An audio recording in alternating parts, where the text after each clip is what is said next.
À Noël, mes enfants m'ont servi la bûche, puis ils m'ont expliqué que ma maison serait plus utile vendue qu'habitée. Ils avaient seulement oublié une chose, ma femme avait anticipé cette journée avant de mourir. Je m'appelle Adélard, j'ai 62 ans, et depuis que ma femme, Mireille, est partie, je vis seul dans la maison que nous avons achetée quand nos enfants étaient encore en maternelle. C'est une maison ordinaire, en périphérie d'une grande ville française, avec un vieux cerisier au fond du jardin, un portail qui ferme mal, un garage plein d'outils, un carrelage un peu froid dans la cuisine et une marche qui grince toujours devant l'ancienne chambre de mon fils. J'ai passé ma vie à travailler dans la maintenance d'un centre hospitalier. Je réparais des portes automatiques, des radiateurs capricieux, des fuites dans les couloirs, des prises qui ne tenaient plus au mur. Je rentrais souvent avec les mains abîmées, l'odeur de métal et de désinfectant sur la veste, et Mireille me disait en riant que je passais mes journées à empêcher les bâtiments de se dégrader. À la maison, je continuais autrement. Je réparais la chasse d'eau, je remontais les vélos des enfants, je taillais le cerisier, je montais les meubles en kit, je changeais les joints des fenêtres avant l'hiver. Mireille tenait le reste avec une précision douce, les repas, les papiers, les anniversaires, les cahiers d'école, les rendez-vous chez le dentiste, les décorations de Noël rangées dans des cartons étiquetés au grenier. Nous avons eu 2 enfants, Romain et Élise. Romain a 38 ans maintenant. Élise en a 36. Quand ils étaient petits, je pensais que le plus difficile serait de payer la cantine, les cartables, les chaussures, les colonies, les études. Je n'avais pas compris que le plus difficile viendrait bien plus tard, quand ils seraient adultes et qu'ils commenceraient à me parler comme si j'étais déjà un dossier à classer chez le notaire. La maison, pour eux, a longtemps été un décor. Pour moi, c'était une preuve. Une preuve que Mireille et moi avions tenu bon. On n'avait pas acheté grand, ni luxueux. On avait acheté selon nos moyens. Le crédit nous avait serré la gorge pendant des années. Il y avait des mois où on regardait le relevé bancaire en silence, assis à la table de la cuisine, avec un café trop fort et le vieux calendrier de la poste accroché près de la porte. Mais on payait. On avançait. On repeignait une pièce à la fois. Le papier peint du couloir avait été choisi par Mireille un samedi pluvieux dans un magasin de bricolage. La terrasse derrière, je l'avais faite avec mon beau-frère et 2 voisins, avec plus de bonne volonté que de savoir-faire. Les premiers rosiers n'avaient pas survécu. Les deuxièmes avaient tenu. Quand Romain a eu son bac, on a accroché une guirlande dans le salon. Quand Élise a obtenu son concours, Mireille a pleuré dans l'entrée avant même de poser son sac. Quand Mathis, le fils de Romain, est né, Mireille avait mis son lit parapluie dans la petite chambre qui donnait sur le jardin. Plus tard, Camille, la fille d'Élise, a fait ses premiers biscuits dans notre cuisine, avec plus de farine sur ses chaussettes que dans le saladier. Alors non, cette maison n'était pas seulement une maison. Elle était pleine. Pleine de nous. Mireille a traversé une grave épreuve de santé 4 ans avant le Noël dont je vais parler. Au début, on a appelé ça de la fatigue. Puis des examens. Puis un traitement. Puis des mots qu'on évite de prononcer à table. Elle avait cette manière de sourire aux infirmières comme si c'était elle qui devait les rassurer. Moi, je faisais ce que je savais faire, j'organisais, je conduisais, je portais les sacs, je récupérais les ordonnances, je vérifiais les horaires de tramway quand ma vieille voiture passait au garage. Une association d'accompagnement des familles nous a beaucoup aidés. Pas avec de grands discours. Avec des présences simples. Une bénévole venait parfois quand je travaillais encore. Elle buvait un thé avec Mireille, lui parlait de cuisine, de livres, de la météo. Une autre m'a appris à ne pas avoir honte de demander une pause. Je ne l'ai jamais oublié. Quand Mireille nous a quittés, les gens m'ont dit de vendre. Pas mes enfants au début, non. Des voisins, des collègues, un cousin. Ils me disaient que j'allais me perdre dans une maison trop grande, que je devrais prendre un appartement plus pratique, qu'il fallait tourner la page. Je ne voulais pas tourner la page. Je voulais continuer à lire doucement les lignes qu'elle avait laissées partout. Son fauteuil est resté près de la fenêtre pendant presque 1 an. Sa tasse ébréchée, celle avec les petits coquelicots, est encore au fond du placard. Dans le tiroir sous le four, il y a son carnet de recettes, avec des taches de beurre sur la page du gratin dauphinois. Certains jours, je posais la main sur le dossier de sa chaise et je respirais mieux. Romain et Élise venaient moins souvent après son départ. Je ne leur en ai pas voulu. Chacun a sa vie, ses enfants, son travail, ses factures, ses tensions. Romain travaille dans le commerce. Il parle vite, regarde souvent son téléphone, dit toujours qu'il est débordé. Sa femme, Claire, est polie d'une manière qui vous laisse froid, comme une salle d'attente trop bien rangée. Élise travaille dans l'administration d'un établissement scolaire. Elle a toujours eu une voix plus douce, plus prudente, mais elle sait très bien obtenir ce qu'elle veut sans hausser le ton. Je les aidais encore. C'est ça, mon erreur. Pas de les avoir aimés. De ne jamais avoir mis de limite claire entre aimer et dépanner. Quand Romain a eu des problèmes avec un crédit à la consommation, il m'a appelé un soir à 22h. Claire pleurait derrière, ou faisait semblant, je n'ai jamais su. Il m'a dit, « Papa, c'est juste un passage compliqué. Je te rembourse vite. » Je lui ai fait un virement. Puis un deuxième 2 mois plus tard, parce qu'il y avait aussi un petit retard fiscal, comme il disait. Je n'ai pas demandé les détails. Je ne voulais pas le mettre dans l'embarras. J'ai ouvert ma banque en ligne, j'ai respiré un grand coup, et j'ai cliqué. Pour Élise, c'était différent.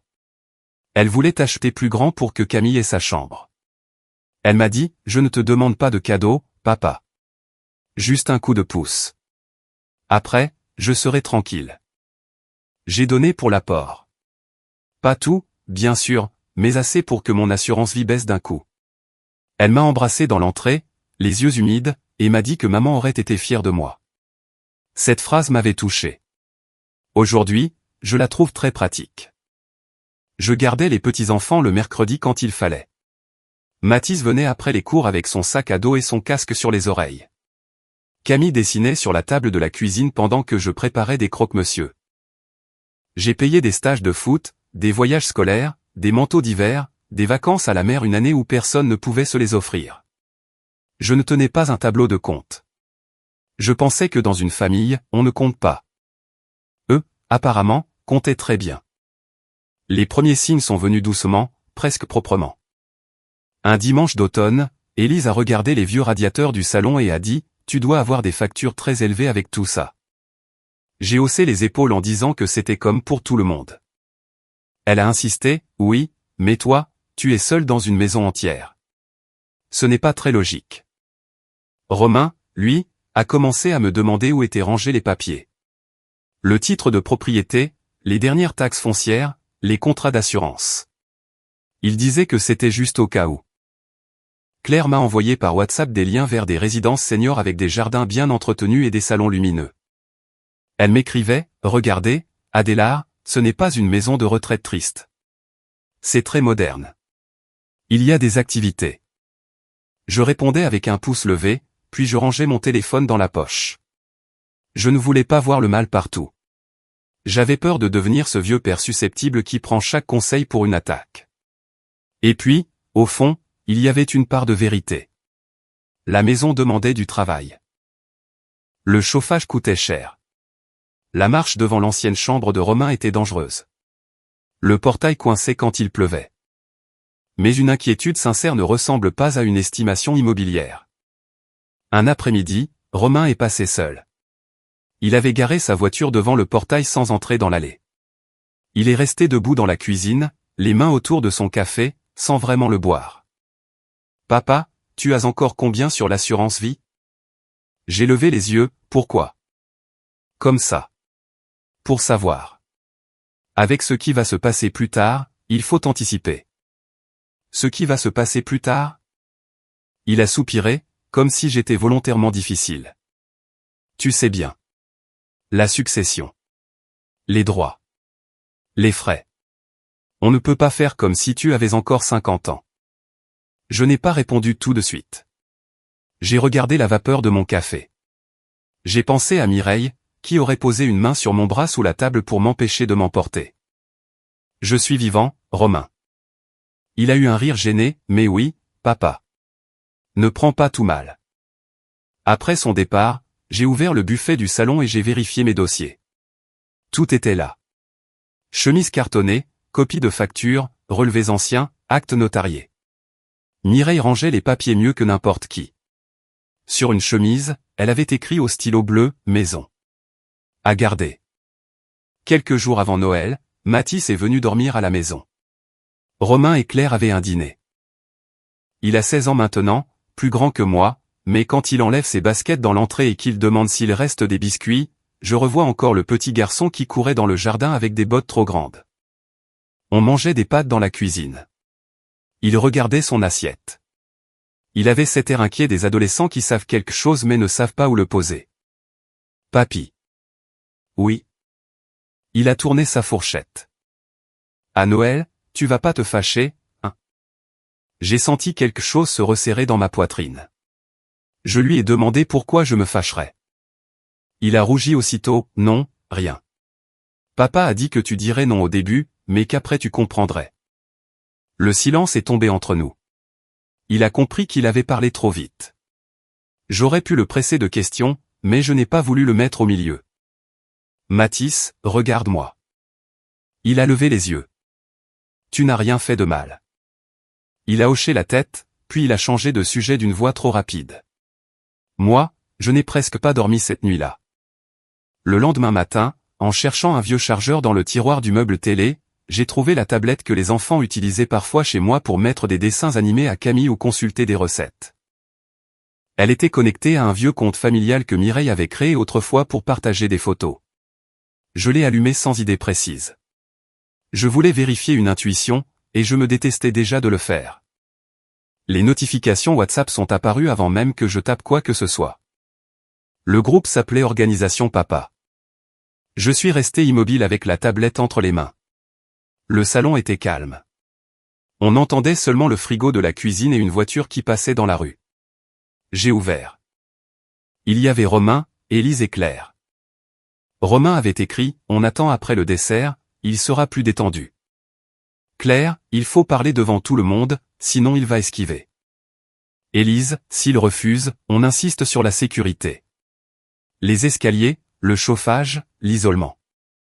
Claire encore, il ne faut pas le laisser culpabiliser tout le monde avec maman. Plus loin, Romain avait envoyé un lien vers une estimation immobilière. Claire avait répondu avec un emoji calculatrice. Élise avait écrit « Si on vend au bon moment, chacun peut respirer. Moi je peux enfin chercher un 4 pièces. » Claire avait ajouté « Et nous solder les crédits. » Mais ça, on ne le dit pas comme ça. Je ne me souviens pas avoir posé la tablette. Je me souviens seulement de mes mains sur mes genoux, de ma respiration courte, et du portrait de Mireille sur le buffet qui me regardait avec son sourire de photo prise trop vite. Ils n'étaient pas seulement inquiets. Ils avaient préparé une réunion. Ils avaient choisi Noël parce qu'ils pensaient que je n'oserais pas faire de scène devant Mathis et Camille. Ils comptaient sur ma pudeur, sur ma fatigue, sur l'absence de Mireille. Pendant 1 heure, j'ai eu envie d'appeler Romain et d'exprimer ma colère. Puis Élise. Puis Claire, même si je n'ai jamais aimé parler avec elle au téléphone. Je n'ai rien fait. J'ai imprimé les messages. Lentement. Page après page. J'ai aussi fait des captures d'écran, que j'ai envoyées sur mon adresse email. Ensuite, j'ai ouvert ma banque en ligne. J'ai cherché les virements. Ceux pour Romain. Ceux pour Élise. Les chèques scannés. Les reçus. Les messages où il demandait de l'aide avec des promesses que c'était la dernière fois et des phrases comme « Tu nous sauves ».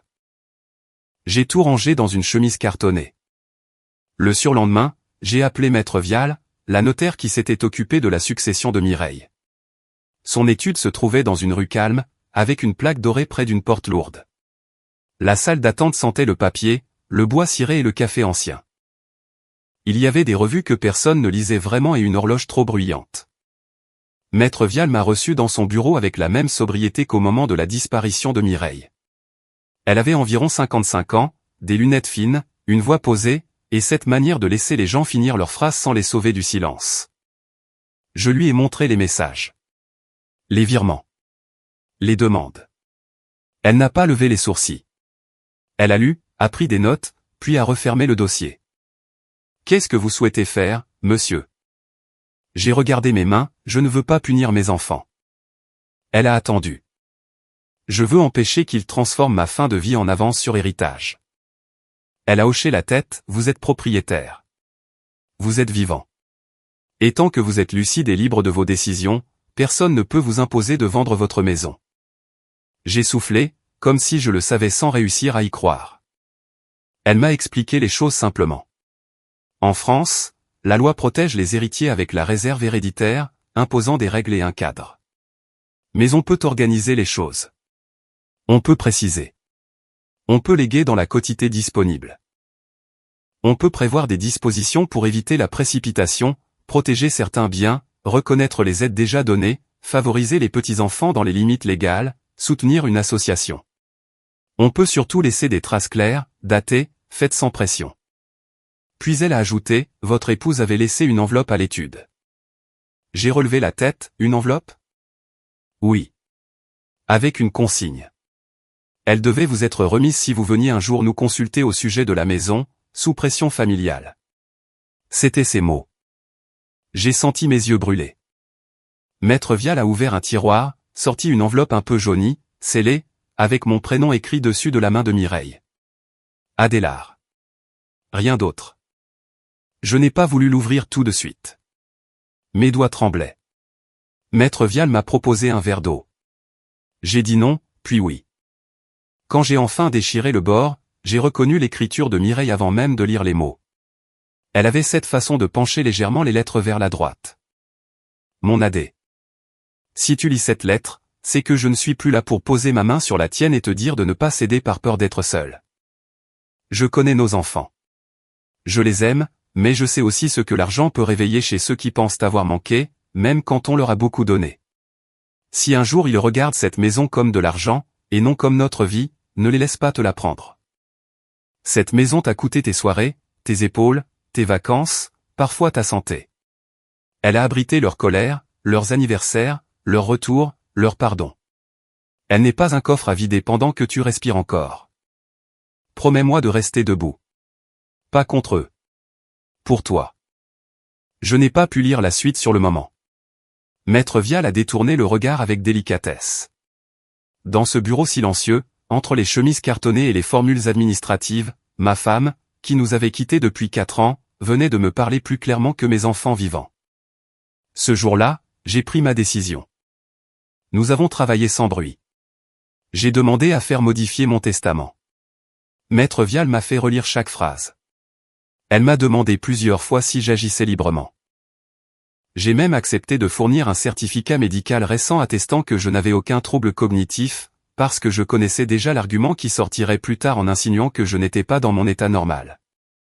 Le testament ne faisait pas disparaître les droits de Romain et d'Élise. Il ne transformait pas la loi en baguette magique. Mais il reconnaissait les donations antérieures autant que possible, organisait clairement la part disponible, prévoyait un legs pour l'association qui avait accompagné Mireille, et protégeait une part destinée à Mathis et Camille. Avec des conditions pour qu'elles ne soient pas simplement absorbées par leurs parents avant leur majorité ou leur indépendance. Pour la maison, Maître Vial a formulé les choses de manière à empêcher une vente précipitée et à rendre toute contestation plus difficile. Il y avait des limites, bien sûr. Mais il y avait surtout une volonté nette, cette maison ne devait pas devenir un butin alors que je serais à peine parti. Si un jour je devais vraiment partir en résidence ou en établissement pour des raisons de santé, la décision devrait se prendre pour moi, pas pour leur trésorerie. Je suis sorti de l'étude avec un dossier sous le bras et la lettre de Mireille dans la poche intérieure de mon manteau. Dehors, il faisait froid. Les vitrines affichaient des guirlandes, des chocolats, des menus de réveillon très onéreux. J'ai pris le tramway au lieu de marcher jusqu'à ma voiture. J'avais besoin d'être entouré d'inconnus qui ne me demandaient rien. Les jours suivants, j'ai préparé Noël comme si je ne savais rien. J'ai sorti la nappe blanche que Mireille repassait toujours 2 jours avant. Elle avait une petite tache près d'un coin, souvenir d'un vin renversé par Romain à 20 ans. J'ai acheté du saumon fumé, des huîtres parce que Claire disait aimer ça, un chapon, de quoi faire un gratin dauphinois, 3 fromages et une bûche pâtissière au chocolat. J'ai mis les verres à pied, même ceux qui ne sortaient presque jamais. J'ai accroché les décorations que Mireille gardait au grenier, les mêmes boules rouges un peu écaillées, la petite étoile dorée, les guirlandes qui perdaient des paillettes. Dans le buffet du salon, derrière les serviettes de table, j'ai rangé une grande enveloppe Kraft. Dedans, il y avait les copies des messages WhatsApp, les relevés des virements, un courrier de Maître Vial confirmant notre rendez-vous et les démarches engagées, et la lettre de Mireille. Je ne voulais pas faire un spectacle. Je voulais qu'ils aillent au bout de ce qu'ils avaient préparé. Je voulais entendre leurs mots en face. Le soir de Noël, ils sont arrivés presque à l'heure. Romain portait un pull bleu marine et un sourire tendu. Claire avait apporté une boîte de chocolat d'une grande enseigne et une terrine qu'elle a posée dans ma cuisine en disant « Comme ça, vous aurez moins à faire ». Élise est arrivée avec Camille, qui a couru vers moi pour m'embrasser. Elle avait 13 ans, encore assez enfant pour s'émerveiller devant les décorations, déjà assez grande pour sentir les silences des adultes. Mathis est entré derrière ses parents, les épaules rentrées. Il m'a serré plus longtemps que d'habitude. « Ça va, papy ?»« Ça va, mon grand. » Il a regardé vers ses parents, puis vers la table. Le repas a commencé normalement, ou plutôt avec cette imitation de normalité qu'on reconnaît quand on a vécu assez longtemps. On a parlé du travail de Romain, des notes de Camille, du stage que Mathis cherchait pour le lycée, des grèves de transport, du prix de l'énergie, d'un voisin qui avait encore garé sa camionnette devant mon portail. Claire a regardé autour d'elle avec un sourire mince. Vous entretenez encore bien, pour votre âge. Mais justement, ça ne durera pas toujours. J'ai découpé le chapon sans lever la tête en répondant qu'on verrait bien. Élise m'a demandé si je n'avais pas trop froid dans la chambre du haut. Romain a parlé de l'isolation. Claire a mentionné les charges. Les mots tournaient autour de la maison comme des mouches autour d'un fruit mûr. Les enfants ont ouvert leurs cadeaux. Camille a trouvé un livre et une écharpe. Mathis a eu une carte cadeau et un vieux couteau suisse de son arrière-grand-père que je gardais depuis longtemps. Il a eu les yeux brillants. Tu es sûr? Oui. Il faut bien que quelqu'un s'en serve. Romain a toussé légèrement. La bûche est arrivée. Chocolat, praliné, trop sucré, comme Mireille les aimait. J'avais à peine posé les assiettes que Romain a échangé un regard avec Claire. Élise a baissé les yeux vers sa cuillère. Romain a pris la parole, « Papa, il faudrait qu'on parle de l'avenir de la maison. » Voilà. C'était dit. Je me suis essuyé la bouche avec ma serviette, à Noël. Il a fait un geste des mains, justement, on est tous là. C'est plus simple. Claire a posé sa cuillère avec soin. Personne ne veut vous brusquer, Adélard. Mais une maison pareille, ça s'entretient. Il faut être pratique. Élise a enchaîné, plus douce, on s'inquiète, c'est tout. Tu es seul ici. Les escaliers, le chauffage, les travaux. Tu pourrais être dans un endroit plus adapté, avec du monde autour. Un endroit plus adapté, j'ai répété. Romain a soupiré, papa, ne commence pas à prendre les mots de travers. Je les prends dans le sens où ils arrivent. Claire a gardé son calme, mais ses doigts se sont serrés autour de son verre. Une résidence senior correcte, ce n'est pas une punition. Il y a des appartements très bien. Et puis, soyons honnêtes, cette maison dort à moitié. Franchement, c'est du gâchis. Camille a levé la tête. Mathis s'est figé. J'ai regardé la chaise vide près du buffet. C'était la place de Mireille quand les enfants étaient petits. Personne ne s'y asseyait depuis son départ, pas par interdiction, simplement parce que personne n'osait. Romain a continué, croyant peut-être que mon silence était une ouverture. Le marché est encore bon. Si on attend trop, on risque de perdre. Et puis ça permettrait d'organiser la succession proprement. Sans stress. Sans conflit. J'ai demandé, quelle succession? Il a cligné des yeux, enfin, papa. Je ne suis plus de ce monde depuis quand, dans votre organisation? Élise a pâli en me demandant de ne pas dire ça.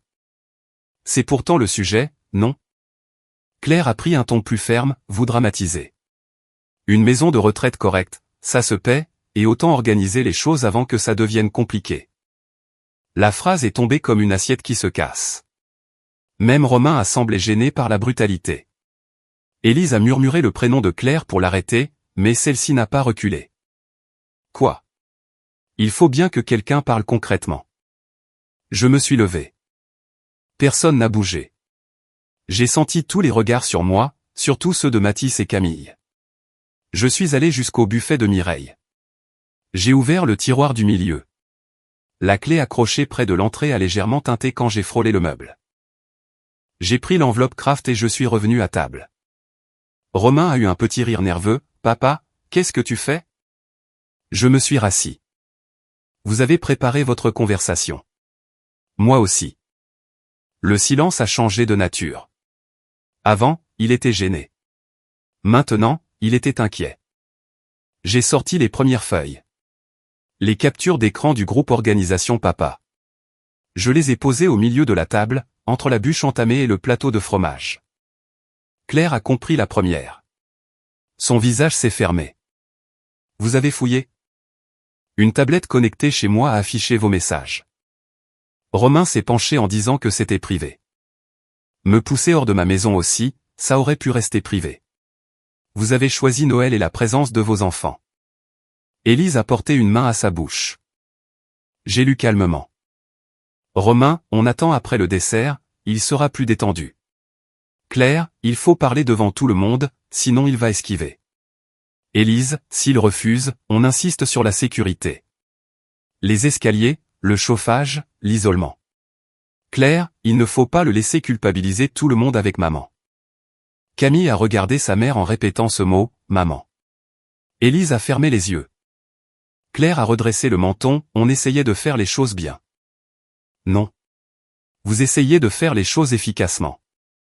Romain a tapé du plat de la main sur la table, pas très fort, mais assez pour faire trembler les verres.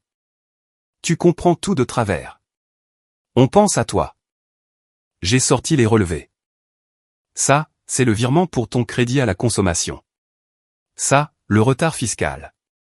Ça, les 2 fois où tu m'as dit que Claire n'endormait plus. Élise, ça, c'est l'apport pour ton appartement. Ça, les frais du voyage scolaire de Camille. Là, le chèque pour tes travaux de salle de bain. Je ne sors pas ça pour vous humilier. Je sors ça parce que vous parlez de mon patrimoine comme si vous n'aviez jamais reçu un centime de moi. Élise pleurait maintenant, mais je ne savais pas encore si c'était de la honte ou de la colère. Papa, ce n'est pas pareil. Je sais. Quand je donne, c'est de l'amour. Quand vous réclamez, c'est de l'organisation.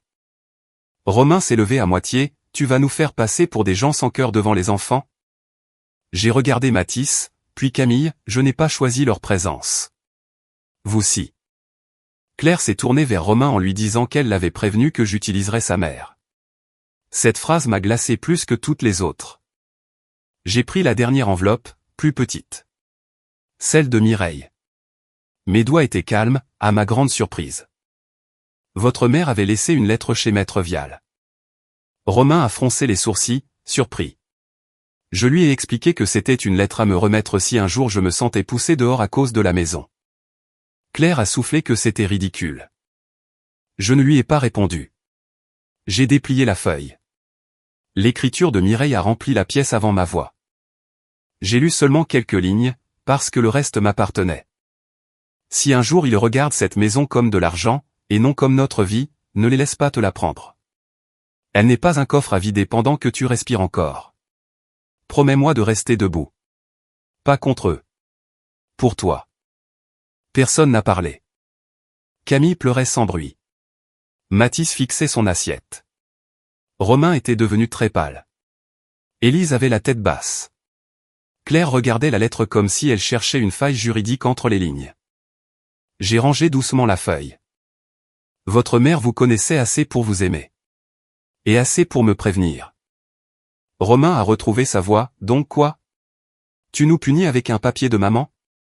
Non. J'ai modifié mon testament. Claire s'est redressée aussitôt en m'affirmant que je n'avais pas le droit de déshériter mes enfants. Je le sais. Maître Vial aussi. C'est pour ça que tout a été fait correctement.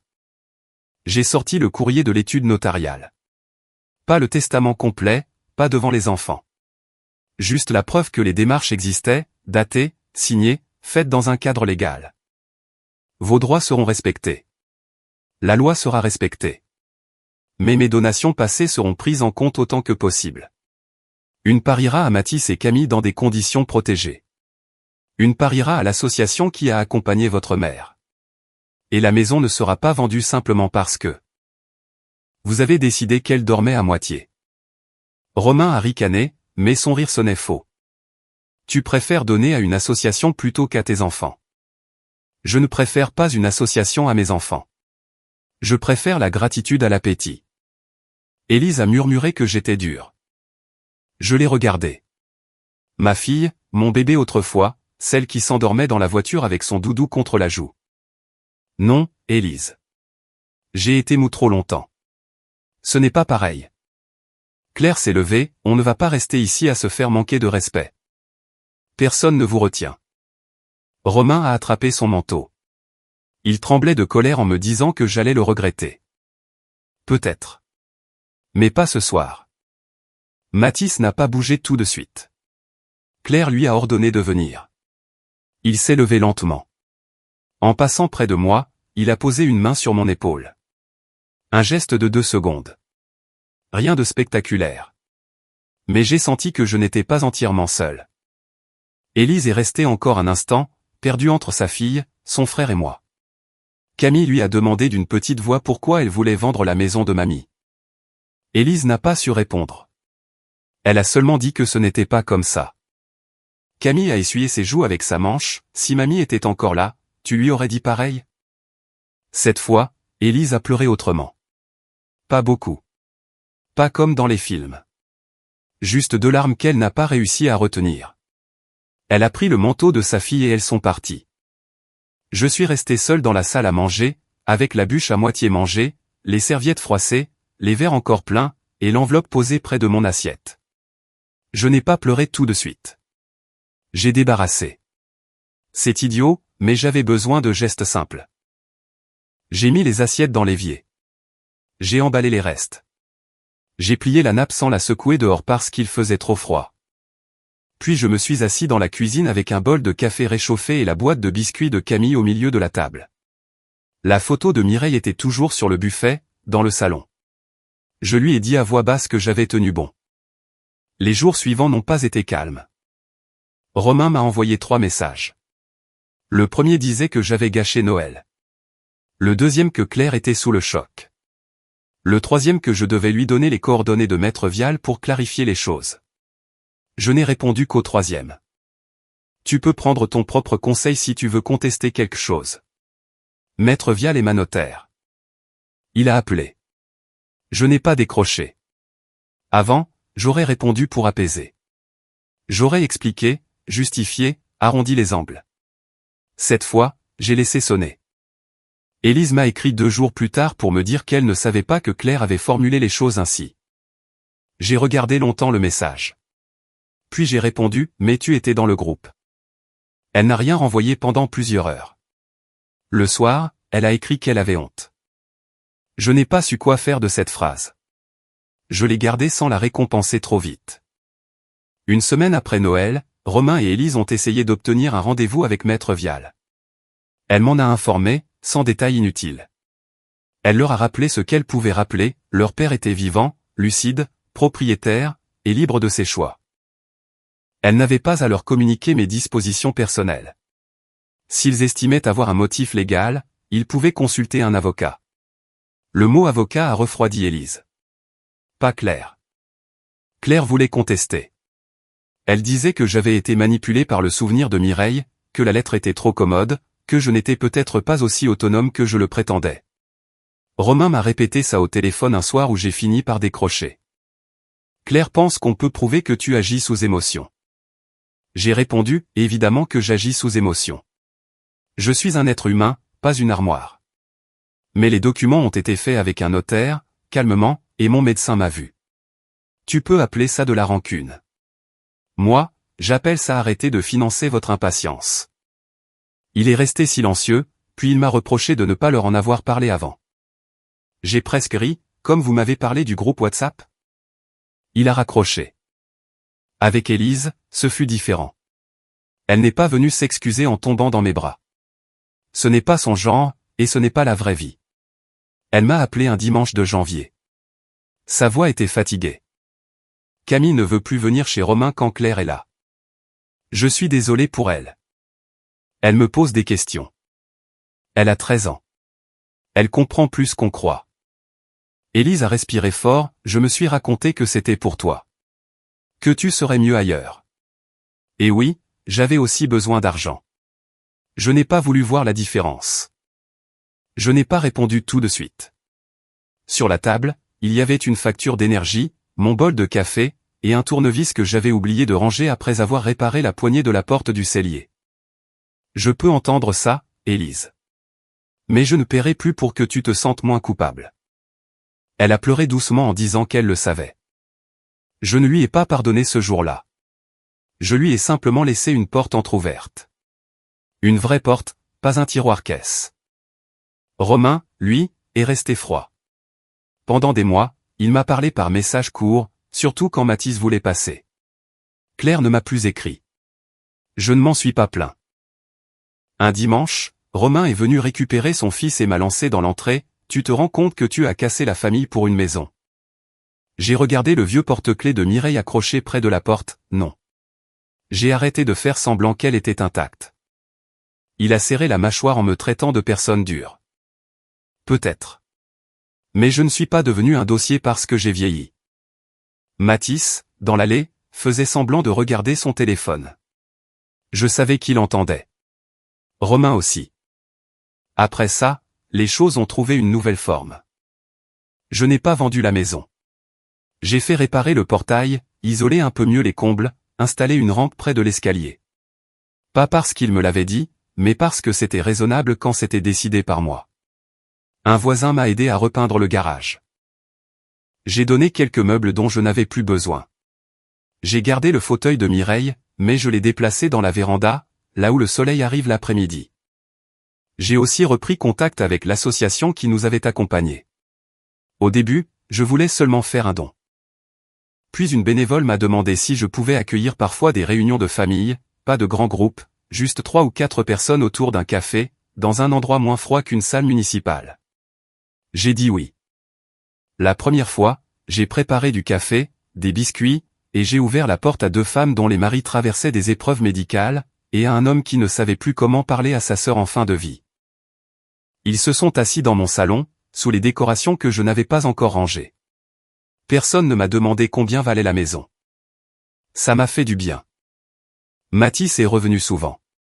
Parfois pour déjeuner, parfois pour réviser au calme. Il ne parlait pas beaucoup de ses parents. Un soir, il m'a aidé à ranger le grenier. Il a retrouvé un carton marqué Noël enfant de l'écriture de Mireille.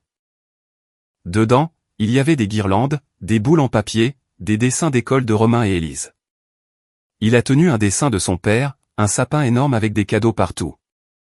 Il était petit, papa, là. Oui. Il était gentil? La question m'a serré le cœur. Oui. Et il n'est pas seulement ce qu'il a fait à Noël. Mathis a hoché la tête, mais il l'a fait quand même. Oui. Je n'ai rien ajouté. Les enfants n'ont pas besoin qu'on maquille les adultes pour les protéger. Ils ont besoin qu'on ne leur mente pas. Camille est revenue au printemps avec Élise. Elle a demandé si elle pouvait refaire des biscuits comme avant. J'ai sorti le carnet de recettes de Mireille. Élise est restée dans la cuisine, maladroite, les bras ballants. Elle a demandé si elle pouvait aider. Camille a haussé les épaules, si tu ne parles pas de vendre la cuisine. Ce n'était pas méchant. C'était une phrase d'enfant blessé. Élise a encaissé. Elle a pris un saladier en acceptant. Nous avons fait les biscuits dans un silence étrange, mais pas mauvais. À un moment, Élise a posé la main sur le carnet de sa mère. Je pensais qu'elle m'aurait comprise. J'ai répondu, ta mère comprenait beaucoup de choses. Ça ne veut pas dire qu'elle aurait tout accepté. Élise a baissé les yeux en reconnaissant que c'était vrai. Depuis, je reçois Élise et Camille de temps en temps. Pas tous les dimanches. Pas comme avant. Et surtout, pas quand la conversation tourne autour d'argent. La première fois qu'Élise a commencé une phrase en parlant des taux d'intérêt actuels, je l'ai arrêtée en prononçant simplement son prénom. Elle a compris tout de suite et s'est excusée. Romain n'est revenu que 2 fois. La première pour déposer Mathis. La seconde parce qu'il voulait récupérer des cartons d'affaires qu'il avait laissés dans son ancienne chambre. Il a monté l'escalier, et la marche a grincé comme toujours. Je l'ai entendu s'arrêter. Peut-être qu'il s'est souvenu. Peut-être pas. En redescendant, il m'a demandé si j'allais vraiment laisser cette maison à moitié à des étrangers. Je vais laisser ce que la loi me permet de laisser, à ceux qui ont respecté ce que cette maison représente. Donc pas moi. Pas comme tu l'imaginais. Il a serré son carton contre lui, tu crois que maman aurait voulu ça? Je l'ai regardé longtemps, ta mère a écrit ce qu'elle voulait. Tu l'as entendu. Il n'a rien répondu. En partant, il n'a pas claqué la porte. C'était déjà un progrès, ou simplement de la fatigue. Je ne vais pas prétendre que tout est devenu paisible. Une famille ne se répare pas parce qu'un père a sorti une enveloppe à Noël. Il y a des appels plus rares, des silences plus longs, des anniversaires où l'on choisit soigneusement qui inviter pour éviter les tensions.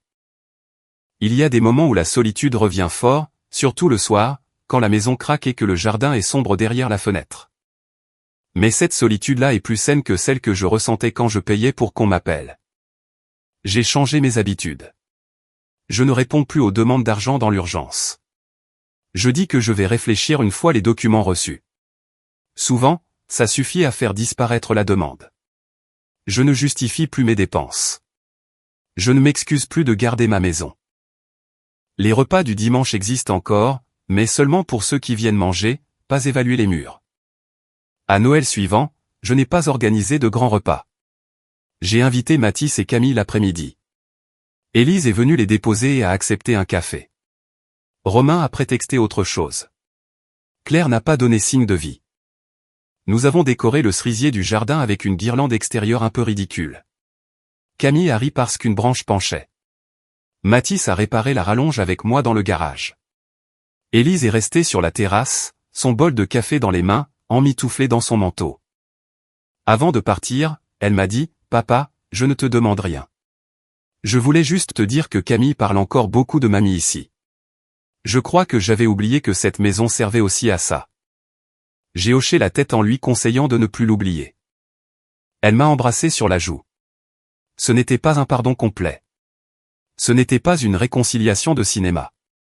C'était un petit pas, et cette fois, je ne l'ai pas acheté. Le soir, quand tout le monde est parti, j'ai rangé les tasses. J'ai éteint les lumières du salon, sauf la petite lampe près du fauteuil de Mireille. Dans la cuisine, je me suis servi un café dans un bol, comme mon père le faisait autrefois. La boîte de biscuits était ouverte sur la table. Le vieux calendrier de la poste avait été remplacé par un neuf offert par un voisin. La clé de la maison pendait toujours près de l'entrée. Je me suis assis sous la photo de Mireille. Dehors, la guirlande du cerisier clignotait de travers. J'ai pensé à cette nuit de Noël où mes enfants avaient voulu parler de ma maison comme d'un héritage disponible. J'avais cru perdre ma famille ce soir-là. En réalité, j'avais perdu autre chose, l'illusion qu'on peut acheter l'amour de ses enfants avec des sacrifices. Ce qui est resté après cette illusion, ce n'était pas vide. C'était ma maison. Mon nom sur les papiers. Mes souvenirs dans les murs. Mes petits-enfants encore capables d'y entrer sans calculer la valeur du mètre carré. Et moi, vivant, debout, avec le droit de décider où poser ma tasse le matin. Si vous avez aimé, n'oubliez pas de laisser un commentaire et de soutenir la chaîne en vous abonnant. À bientôt pour les prochaines stories.